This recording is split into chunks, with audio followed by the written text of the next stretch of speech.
जय श्री राम। वाल्मीकि रामायण सर्ग 25। कौशल्या का श्री राम की वन यात्रा के लिए मंगल कामना पूर्वक स्वस्ति वचन करना और श्री राम का उन्हें प्रणाम करके सीता के भवन की ओर जाना। तदंतर उस कलेशजनक शोक को मन से निकालकर श्री राम की माता कौशल्या ने पवित्र जल से आचमन किया। फिर वे यात्राकालीन मंगल कृत्यों का अनुष्ठान करने लगी। इसके बाद वे आशीर्वाद देती हुई बोली, रघुकुल भूषण, अब मैं तुम्हें रोक नहीं सकती। इस समय जाओ, सत्पुरुषों के मार्ग पर स्थिर रहो और शीघ्र ही वन से लौट आओ। रघुकुल सिंह, तुम नियम पूर्वक प्रसन्नता के साथ जिस धर्म का पालन करते हो वही सब ओर से तुम्हारी रक्षा करे। बेटा, देव स्थानों में और मंदिरों में जाकर तुम जिनको प्रणाम करते हो वे सब देवता महर्षि के साथ वन में तुम्हारी रक्षा करें। तुम सद्गुणों से प्रकाशित हो। बुद्धिमान विश्वामित्र ने तुम्हें जो जो अस्त्र दिए हैं वे सब के सब सदा सब ओर से तुम्हारी रक्षा करें।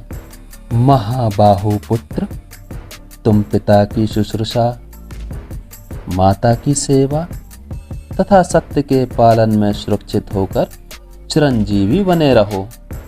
नरश्रेष्ठ, समिधा, कुश, पवित्री, नदियाँ, मंदिर, ब्राह्मणों के देव पूजन संबंधी स्थान, पर्वत, वृक्ष, जलाशय, पक्षी, सर्प और सिंह वन में तुम्हारी रक्षा करें। संध्या, विश्व देवता तथा महर्षियों सहित मरुदगण तुम्हारा कल्याण करें। धाता और विधाता तुम्हारे लिए मंगलकारी हों। पूषा, भग और आर्यमान तुम्हारा कल्याण करें।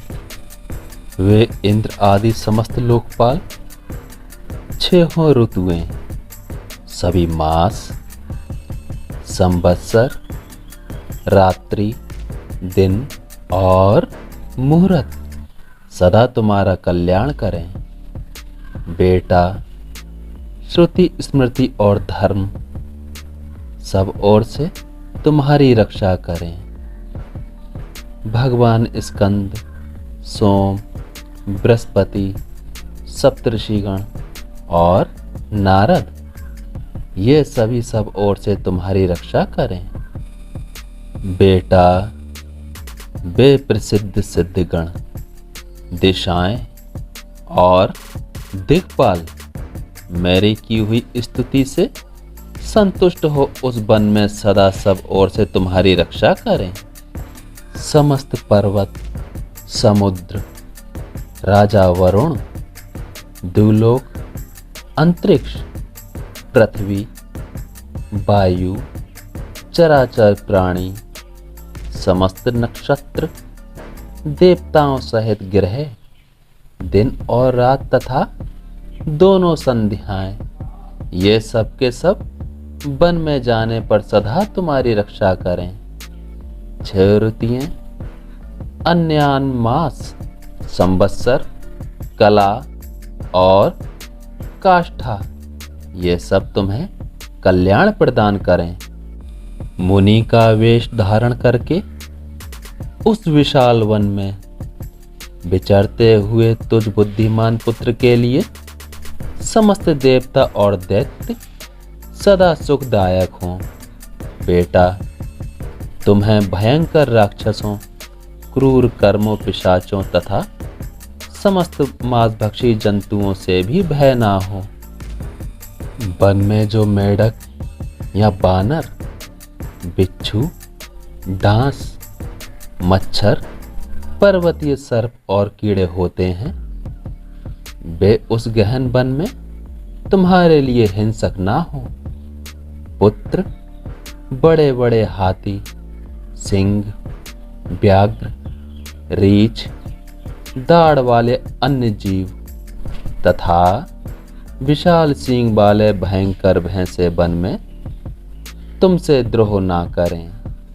वत्स, इसके सिवा जो सभी जातियों में नरभक्षी भयंकर प्राणी हैं, वे मेरे द्वारा यहाँ पूजित होकर वन में तुम्हारी हिंसा ना करें।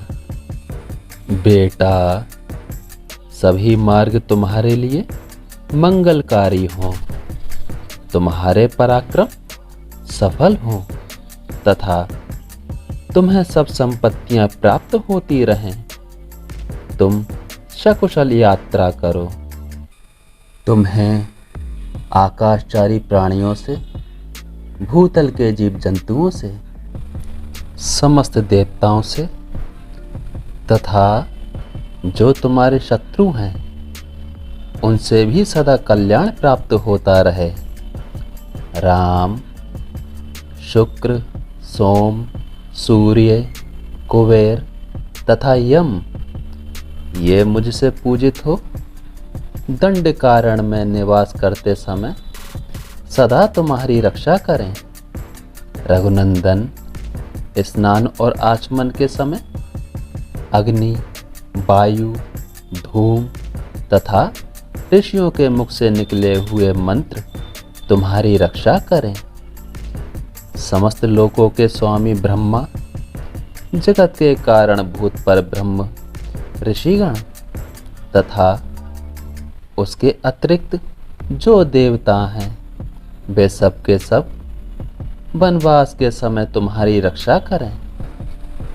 ऐसा कहकर विशाल लोचना यशस्विनी रानी कौशल्या ने पुष्पमाला और गंध आदि उपचारों से तथा अनुरूप स्थितियों द्वारा देवताओं का पूजन किया। उन्होंने श्री राम की मंगल कामना से अग्नि को लाकर एक महात्मा ब्राह्मण के द्वारा उसमें विधि पूर्वक होम करवाया। श्रेष्ठ महारानी कौशल्या ने घी, श्वेत पुष्प और माला, समिधा तथा सरसों आदि वस्तुएं ब्राह्मण के समीप रखवा दी। पुरोहित जी ने समस्त उपद्रवों की शांति और आरोग्य के उद्देश्य से विधि पूर्वक अग्नि में होम करके हवन से बचे हुए हविष्य के द्वारा होम की वेदी से बाहर 10 दिशाओं में इंद्र आदि लोकपालों के लिए बलि अर्पित की। तदंतर स्वस्ति वाचन के उद्देश्य से ब्राह्मणों को मधु, दही, अक्षत और घृत अर्पित करके इस कामना से कौशल्या जी ने उन सब से मंत्रों का पाठ करवाया। इसके बाद यशस्विनी श्री राम माता ने उन विप्रवर पुरोहित को उनकी इच्छा के अनुसार दक्षिणा दी और श्री रघुनाथ जी से इस प्रकार कहा। वृत्तासुर का नाश करने के निमित्त सर्वदेव वंदित सहस्र नेत्रधारी इंद्र को जो मंगल में आशीर्वाद प्राप्त हुआ था, वही मंगल तुम्हारे लिए भी हो। पूर्व काल में विंता देवी ने अमृत लाने की इच्छा वाले अपने पुत्र गरुण के लिए जो मंगल कृत्य किया था, वही मंगल तुम्हें भी प्राप्त हो। अमृत की उत्पत्ति के समय दैत्यों का संहार करने वाले वज्रधारी इंद्र के लिए माता अदिति ने जो मंगल आशीर्वाद दिया था, वही मंगल तुम्हारे लिए भी सुलभ हो। श्री राम 3 पगों को बढ़ाते हुए अनुपम तेजस्वी भगवान विष्णु के लिए जो मंगलाशंसा की गई थी, वही मंगल तुम्हारे लिए भी प्राप्त हो। महाबाहो, ऋषि, समुद्र, द्वीप, वेद, समस्त लोक और दिशाएं तुम्हें मंगल प्रदान करें। तुम्हारा सदा शुभ मंगल हो। इस प्रकार आशीर्वाद देकर विशाल लोचना भामिनी कौशल्या ने पुत्र के मस्तक पर अक्षत रखकर चंदन और रोली लगाई तथा सब मनोरथ को सिद्ध करने वाली विशल्यकर्णी नामक शुभ औषधि लेकर रक्षा के उद्देश्य से मंत्र पढ़ते हुए उसको श्री राम के हाथ में बांध दिया। फिर उसमें उत्कर्ष लाने के लिए मंत्र का जप भी किया। तदंतर दुख के अधीन हुई कौशल्या ने ऊपर से प्रसन्न सी होकर मंत्र का स्पष्ट उच्चारण भी किया। उस समय वे वाणी मात्र से ही मंत्रोच्चारण कर सकी, हृदय से नहीं, क्योंकि हृदय श्री राम के वियोग की संभावना से व्यथित था। इसलिए वे खेद से गदगद लड़खड़ाती हुई वाणी से वे मंत्र बोल रही थीं। इसके बाद उनके मस्तक को कुछ झुकाकर यशस्विनी माता ने सूंघा और बेटे को हृदय से लगाकर कहा, वत्स राम, तुम सफल मनोरथ होकर सुखपूर्वक वन को जाओ। जब पूर्ण काम होकर रोग रहित सकुशल अयोध्या में लौट आओगे, उस समय तुम्हें राजमार्ग पर स्थित देखकर सुखी होंगी। उस समय मेरे दुख संपूर्ण संकल्प मिट जाएंगे, मुख पर हर्ष जनित उल्लास छा जाएगा और मैं वन से आए हुए तुमको पूर्णिमा की रात में उदित हुए पूर्ण चंद्रमा की भांति देखूंगी। श्री राम वनवास से यहाँ आकर पिता की प्रतिज्ञा को पूर्ण करके जब तुम राज सिंहासन पर बैठोगे, उस समय मैं पुनः प्रशंसा पूर्वक तुम्हारा दर्शन करूंगी। अब जाओ और वनवास से यहाँ लौटकर राजोचित मंगल वस्त्राभूषणों से विभूषित हो तुम सदा मेरी बहू सीता की समस्त कामनाएं पूर्ण करते रहो। रघुनंदन, मैंने सदा जिनका पूजन और सम्मान किया है, वे शिव आदि देवता, महर्षि, भूतगण, देवोपम नाग और संपूर्ण दिशाएं, ये सब के सब वन में जाने पर चिरकाल तक तुम्हारे हिस्सादिन की कामना करते रहें। इस प्रकार माता ने नेत्रों में अत्यंत आंसू भरकर विधि पूर्वक वह स्वस्ति वाचन कर्म पूर्ण किया।